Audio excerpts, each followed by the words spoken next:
들켜서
하나님 아버지, 코로나로 예배를 드리기 힘든 상황에서도 예배를 드릴 수 있음에 감사드립니다. 오늘 말씀 잘 새겨 듣고 집중할 수 있도록 도와주시고 한 주 또 살아갈 때 주님 말씀 기억하며 살아가는 청소년부 될 수 있도록 도와주세요. 예수님의 이름으로 기도드렸습니다. 아멘.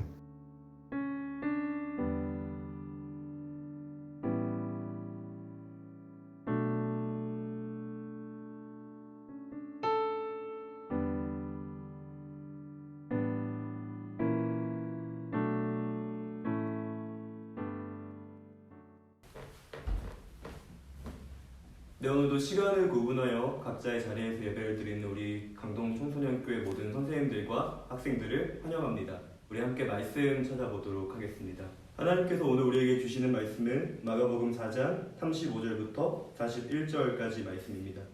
시작성경 59페이지 마가복음 4장 35절부터 41절까지 말씀입니다. 우리 한 절씩 교독하도록 하겠습니다. 제가 먼저 읽도록 하겠습니다. 그날 저녁이 되자 예수님께서는 제자들에게 말씀하셨습니다. 호수 건너편으로 가자. 그래서 제자들은 사람을 남겨두고 예수님께서 배에 타고 계신 그대로 모시고 갔습니다. 주위에 있던 다른 배들도 따라갔습니다. 그때 매우 강한 바람이 불어와서 파도가 배 안으로 덮쳐 들어왔고 물이 배 안에 차게 되었습니다. 예수님은 배 고물에서 베개를 베고 주무시고 계셨습니다. 제자들이 와서 예수님을 깨우면서 말했습니다. 선생님, 우리가 죽게 되었는데 돌아보지 아니하십니까? 예수님께서 일어나시더니 바람을 꾸짖고 호수에게 명령하셨습니다. 조용하여라, 잠잠하여라. 그러자 바람이 멈추었고 호수가 잔잔해졌습니다. 예수님께서 제자들에게 말씀하셨습니다. 어째서 너희가 무서워하느냐? 아직도 믿음이 없느냐? 우리 함께 읽도록 하겠습니다. 제자들이 매우 두려워하며 이분이 어떤 분이길래 바람과 파도도 순종하는 것일까 하고 서로에게 물었습니다. 이것은 주님의 말씀입니다. 아멘. 오늘 말씀은 이렇게 시작하고 싶습니다. 한 마을에 호랑이 한 마리가 살고 있었다고 합니다. 근데 이 호랑이는 너무 배고픈 나머지 밤에 민가로 내려가 한 집 외양간에 숨었다라고 합니다. 외양간에 숨어서 사람들이 하는 이야기를 엿듣던 이 호랑이는 한 어머니가 한 아이를 달래는 광경을 목격하게 되었다고 합니다. 이 어머니는 우는 아들을 달래기 위해서 이렇게 말했다고 합니다. 너가 계속 그렇게 만약에 운다면 호랑이가 와서 너를 잡아먹을 거야. 네, 이 놀라운 이야기에 아이는 울음을 그친 것이 아니라요, 계속해서 더 크게 울어댔다라고 합니다. 네, 그러자 이 어머니는 이 아이에게 이렇게 말했다고 합니다. 꽃감을 줄게, 그만 울어라. 네, 그러자 이 아이의 울음이 그쳤다라고 합니다. 네, 그때 이 호랑이는 깨달았다고 합니다. 나를 무서워하지 않는데 꽃감을 무서워하는 이 아이를 보니 나보다 더 무서운 존재가 꽃감이구나. 네, 때마침 그 외양간에 소를 훔치기 위해 들어온 소도둑이 담을 넘어서 외양간으로 들어가는 그 사이에 그 호랑이 위에 앉게 됐다고 합니다. 네, 당연히 외양간이다 보니까 호랑이가 아니라 소라고 생각한 이 소도둑은 그 위에 그대로 머물러 있었고, 놀란 호랑이는 조금 전 이야기했던 꽃감이 자기 위에 올라온 줄 알고 깜짝 놀라 달아났다라고 합니다. 네, 우리가 잘 알고 있는 고전 이야기인 호랑이와 꽃감이라는 이야기입니다. 이 이야기의 교훈은 지혜로우면 약해도 승자가 되고 지혜롭지 못하면 강해도 패자가 된다는 교훈을 담고 있다고 합니다. 하지만 잘 생각해 보면요, 승과 패를 가로지르는 분기점은 바로 두려움이었습니다. 호랑이는 두려워하지 말아야 될 것을 두려워했고, 소도둑은 두려워해야 될 것을 두려워하지 않았습니다.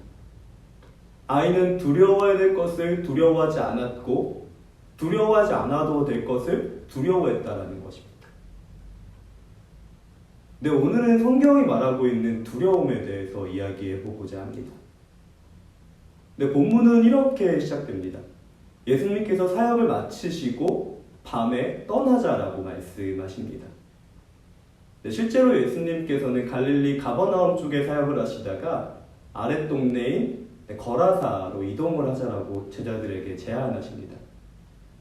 네, 그리고 갈릴리 가버나움에서 거라사로 가기 위해서는 반드시 갈릴리 호수, 갈릴리 사람들은 바다라고 부르는 그 큰 호수를 건너야만 했습니다.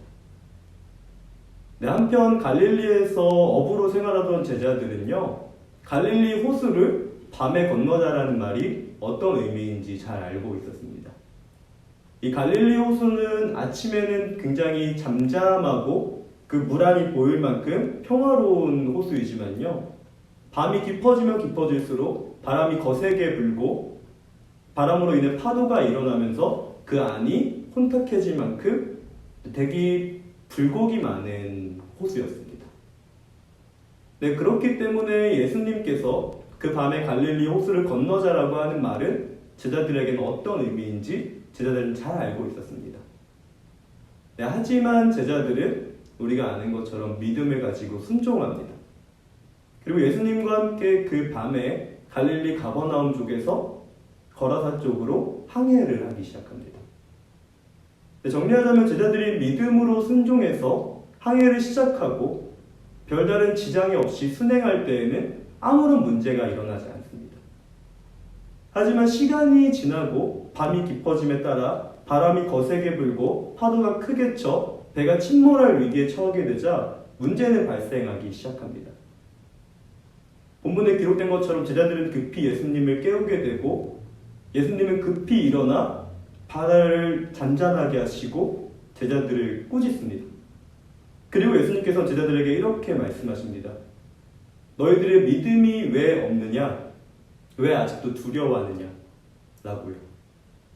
조금 전에 말씀드렸던 것처럼 제자들은 믿음을 가지고 그 밤에 갈릴리 바다를 건넌 것입니다. 그러나 이런 제자들에 대해 예수님께서는 왜 믿음이 없느냐? 그리고 왜 두려워하냐라고 꾸짖고 계십니다. 네, 이 말은 이렇게 정리될 것 같습니다. 두려워하면 믿음이 없는 것인가? 네, 그 사실을 확인해 보기 위해서 우리는 다른 성경 구절을 찾아보아야 됩니다. 네, 다른 성경 한 구절 찾아보도록 하겠습니다. 사도행전 27장 18절부터 26절까지 말씀입니다. 사도행전 27장 18절부터 26절까지 말씀입니다. 신약성경 235페이지입니다. 우리 한 절씩 교독하도록 하겠습니다. 우리가 폭풍에 너무도 시달리자 이튿날에는 선원들이 짐을 바다에 내던졌습니다. 3일째 되는 날에는 배의 장비마저 내어 던졌습니다. 우리는 며칠째 해도 보지 못했고 별도 보지 못했습니다. 바람은 계속해서 거세게 불어왔습니다. 결국 우리는 살아남을 수 있다는 희망을 모두 포기하고 말았습니다. 사람들이 오랫동안 아무것도 먹지 못하고 있는 가운데 바울이 일어나 그들에게 말했습니다. 여러분, 내가 크레타 섬을 떠나지 말자고 한 말을 들었어야 했습니다. 그랬다면 이런 손해를 입지 않았을 것이고 물건을 잃어버리지도 않았을 것입니다. 하지만 여러분, 이제 제가 권합니다. 용기를 내십시오. 이 배만 잃을 뿐 여러분 중에는 한 사람도 목숨을 잃지 않을 것입니다. 지난밤에 나의 주님이요 내가 섬긴 하나님의 천사가 내 곁에 나타나 이렇게 말해주었습니다. 바울아, 두려워하지 마라. 너는 반드시 황제 가이사 앞에 서야 한다. 하나님께서 너와 함께 항해하는 모든 사람의 목숨을 너에게 맡겨주셨다. 그러니 여러분, 용기를 내십시오. 난 하나님을 믿습니다. 모든 일이 하나님의 천사가 내게 말씀하신 대로 이루어질 것입니다. 우리 함께 읽겠습니다. 우리는 반드시 어떤 섬에 밀려가 닿게 될 것입니다. 아멘. 네, 다른 본문에서 바울은 큰 풍랑을 만나고 두려운 마음을 가지게 되었다라고 이야기합니다. 네, 그러나 유의 있게 보셔야 될 부분은 바로 이것입니다. 갈릴리 호수를 건너던 제자들이 가진 두려움에 대해서는 믿음이 없다라고 이야기하고 있는 반면 로마로 압송당하고 있는 바울이 만난 풍랑에 대해서는 그리고 그 두려움에 대해서는 믿음이 없다라고 이야기하지 않는 부분입니다. 겉만 보면 이렇게 생각하실 수 있으실 것입니다. 제자들이 만난 풍랑은 이름이 없는 작은 풍랑이었기 때문에 두려워하면 안 되는 반면 바울이 만난 풍랑은 유라굴로라는 이름을 가진 큰 풍랑이었기 때문에 두려워도 된다라고 생각할 수 있으실 것입니다. 하지만 잘 생각해 보시면요, 둘은 서로 다른 두려움을 가지고 있었다라는 걸 생각해 볼 수 있습니다. 지속적으로 말씀해 왔던 것처럼 바울은 로마로 압송당해서 재판을 받고 죽는다는 것을 본인 스스로가 알고 있었습니다. 그렇기 때문에 바울이 로마로 압송당해서 죽나 아니면 압송당하는 과정에서 풍랑을 만나 좌초되어 죽나 바울에게는 동일한 죽음이라고 이야기할 수 있을 것입니다. 그렇다면 바울이 두려워한 건 도대체 무엇일까요? 바울이 두려워한 것은 바로 이것입니다. 이 풍랑으로 인하여 하나님의 계획이 이루어지지 않을 것에 대한 두려움. 한편 제자들이 두려워한 것은 무엇일까요? 이 풍랑으로 인하여 자신의 생명을 잃을 것에 대한 두려움. 정확히는 이렇게 표현할 수 있습니다. 모든 사람은 두려움의 감정을 가집니다. 그리고 성경은 이 두려움의 감정을 나쁘다, 믿음이 없다라고 이야기하지 않는다라는 것입니다. 그러나 두려워하는 감정을 가진 사람이 잘 생각해 보아야 될 것이 있다라는 것입니다. 나는 지금 무엇을 두려워하느냐가 바로 그것입니다. 곧 내 두려움의 대상이 누구냐는 문제입니다. 서두에 말씀드렸던 것처럼 제자들은 풍랑보다 예수님이 더 두려움의 존재였기 때문에 순종하여 밤바다를 건넜습니다. 그러나 바다를 건너는 사이 풍랑을 만나게 된 제자들은 예수님만큼이나 풍랑을 두려워하게 됐습니다. 그리고 마침내는 예수님을 깨우게 됩니다. 오늘 본문에서 예수님을 깨운 제자들은 이렇게 이야기합니다. 예수님, 일어나시고 이 풍랑을 잠재워 주세요. 하지만 이 본문의 원어를 보면 한 가지 생략된 것이 있습니다. 바로 이것입니다. 우리가 이렇게 열심히 노력하고 있는데 우리가 죽게 생겼는데 당신은 왜 관여하시지 않습니까?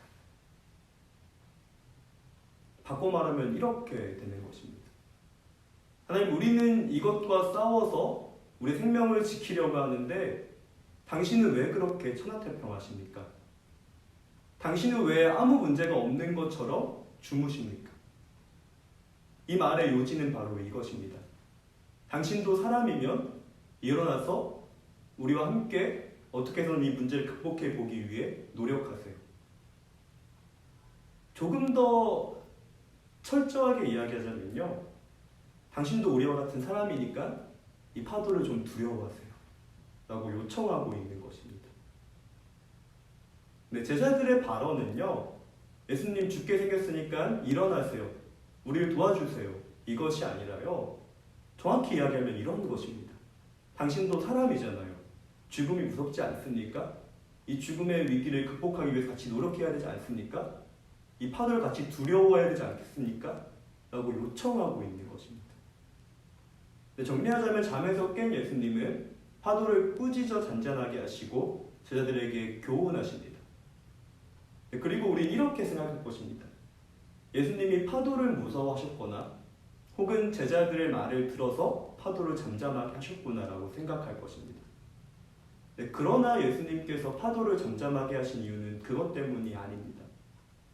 우리 마지막 구절에 기록된 것처럼요, 제자들에게 두려움이 올바로 자리매김하시도록 하기 위해서 파도를 잠잠하게 하신 것입니다. 제자들이 서로 매우 두려워하며 말씀처럼. 사실 이 설교를 준비하면서 저도 두려움으로부터 자유하지 못하다는 것을 굉장히 많이 느꼈습니다. 그리고 이런 제가 여러분께 두려워하지 마십시오, 두려워해야 될 것을 두려워하시고 두려워하지 말아야 될 것을 두려워하지 마십시오 라고 이야기하는 것이 굉장히 어렵다는 것도 알고 있습니다. 그래서 제 삶에 두려움을 두려워하지 않았던 적이 언제 있었나라고 고민하다가 아직 제 삶에 그랬던 적이 한 번도 없고, 저도 마치 제자들처럼 예수님 왜 마치 남일인 것처럼 개입하지 않으시나요? 라고 투정했던 기억만 생각났습니다. 그러다 감사하게도 이 두려움을 두려움으로 보지 않고 하나님을 두려워한 한 사람을 만났던 기억이 떠올랐습니다. 제가 고등학교 때 만났던 저의 주일학교 선생님이십니다. 이 선생님은 저와 함께 제자훈련을 진행해 주시면서 저는 그 선생님을 통해 많은 신앙의 지식을 쌓아왔습니다. 그리고 신앙의 체험도 많이 가졌습니다. 어느 날 이 선생님이 제가 청년이 되었을 때 연락 하나가 왔습니다. 만나자라는 연락이었습니다. 만나서 선생님은 잘 지냈냐는 이야기와 함께 본인의 근황을 나눴습니다. 내가 암에 걸렸고 이 암 때문에 죽을지도 모른다는 이야기가 그 요점이었습니다. 이 이야기를 들은 저는 당혹스러웠지만 선생님은 기도 요청과 함께 부탁 한 가지를 했습니다. 첫 번째로는 이 암을 통해 하나님께서 무엇을 알기 원하시는지를 내게 깨닫게 해달라는 것이었고, 두 번째는 혹여나 이 암 때문에 내가 목숨을 잃어도 너가 실망하지 않았으면 좋겠다라는 이야기를 남기셨습니다. 그 이야기를 들은 저는 굉장히 당혹스러웠습니다. 풍랑 속에서 예수님을 깨워서 살아야 돼도 살려고 노력해도 부족할 판에 이 암을 통해 하나님께서 나에게 무엇을 깨우치기 원하시는지를 묻고 나에게는 이 암으로 죽어도 실망하지 말라고 하는 교훈을 하시는 그 모습에 놀랄 수밖에 없었습니다. 그러나 말씀을 통해 비춰보면요, 그분이 무엇을 두려워했는지를 알 수 있습니다. 그분이 두려워한 것은 암이 아니었습니다. 그분이 두려워한 것은 이 암으로 인해 본인의 신앙이 위축될 것을 두려워했던 것이고 제 신앙이 위축될 것을 두려워했던 것입니다. 우리 사랑하는 강동 청소년교회 공동체 여러분, 이 시간 묻고 싶습니다. 우리가 정말로 두려워하는 것은 무엇입니까? 그리고 우리가 정말로 두려워해야 될 것을 두려워하고 있는지, 아니면 두려워하지 않아도 될 것을 두려워하고 있는지 이 시간 돌아보는 시간이 될 수 있으면 좋겠습니다. 오늘 본문의 말씀처럼요, 우리가 두려워하는 사이에 우리의 마음의 변화가 일어난다는 것을 깨달을 수 있으면 좋겠습니다. 바라기는 우리의 두려움의 대상이 이 질병이나 아니면 우리 앞에 있는 문제들이나 죽음의 위기가 아니라 하나님이기를 소원합니다. 그리고 이렇게 기도할 수 있으면 좋겠습니다.